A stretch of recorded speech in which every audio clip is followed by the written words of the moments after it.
Salut à tous, bienvenue dans ce nouveau Ciné Express où il sera question de Send Help, le nouveau film de Sam Raimi que l'on a eu la chance de découvrir au festival de Gérardmer. La vidéo sera bientôt disponible d'ailleurs.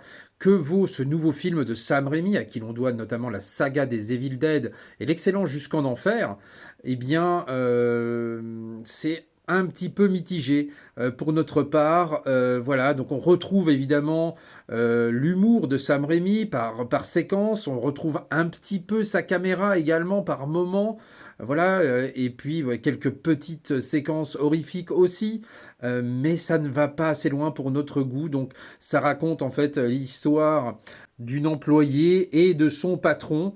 Il va leur arriver des misères et ils vont se retrouver sur une île déserte. Donc à partir de là, ben, va s'en suivre toute une histoire. Ils vont devoir survivre sur cette île et il va leur arriver pléthore de choses. Donc Rachel McAdams et Daniel O'Brien, hein, les deux interprètes, qui jouent pour le coup très bien. Il aurait pu s'attendre à une mise en scène inventive de la part de Sam Raimi, mais il n'en sera rien malheureusement. Donc ça pêche un petit peu et c'est bien dommage. Pourtant le contexte prêtait vraiment à des scènes très viscérales, si on peut dire. Voilà, alors il y aura quand même tout de même quelques scènes qui seront assez bien senties. Mais encore une fois, voilà, c'est pas assez, c'est pas assez de la part de Sam Raimi. On a des attentes assez élevées de la part de ce réalisateur parce qu'on on l'aime bien, on l'apprécie. Quand on repense à Darkman, à un plan simple, à la saga des Evil Dead, on se rend compte effectivement que Sam Raimi c'est un peu assagi. Et ça, c'est un petit peu dommage.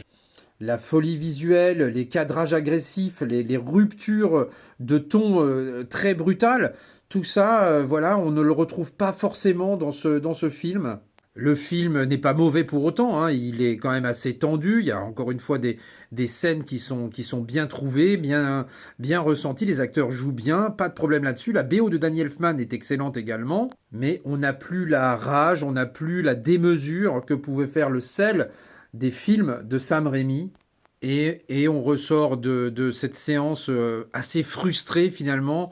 On a l'impression que ce réalisateur regarde son héritage à distance comme ça et laisse passer quelque chose qui aurait pu être vraiment très bon. Et pourtant, le terrain de jeu du film se prêtait complètement à des séquences absolument dingues. Encore une fois, ce n'est pas un mauvais film, mais voilà, ça aurait pu être largement mieux de la part de Sam Raimi. J'ai décidé de lui attribuer la note de 3 sur 5. Dites-moi dans les commentaires si vous comptez aller voir ce nouveau film de Sam Raimi, je vous encourage quand même à le voir.